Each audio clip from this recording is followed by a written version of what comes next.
In today's video, I'm going to teach you how to save Affinity Photo file. By the end, you'll know exactly how to preserve your work safely, whether you're updating an existing project or creating a new copy with a specific name and location. Start with your document open in Affinity Photo. When you're ready to save, head to the menu bar at the very top and click File. If you simply want to update the current file, choose Save.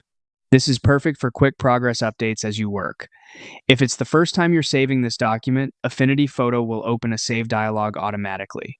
Here, type a clear descriptive file name so you can find it later, then choose the folder where you want it stored. Click Save to confirm. If you want to create a separate copy or change the name or location, choose File, then Save As.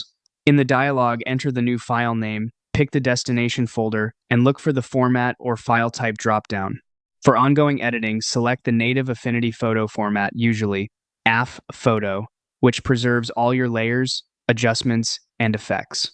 This is the format you want if you plan to revisit the file and keep editing it later. Once everything looks right, click Save. A couple of quick tips make this even smoother. Use the keyboard shortcut to save frequently while you work on most systems. That's Command+S or Control+S. After saving, glance at the document title bar. The little asterisk that indicates unsaved changes should disappear, confirming your work is stored. It's also a good habit to version important stages, for example, adding V1, V2, or a date to your file name when using Save As, so you can roll back if needed. Remember, saving keeps your editable project. If you eventually need a flat image for sharing, that's done through exporting, which is separate from saving. That's it.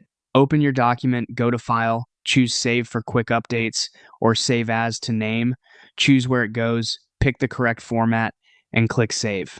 Your Affinity Photo file is now safely stored and ready for your next editing session.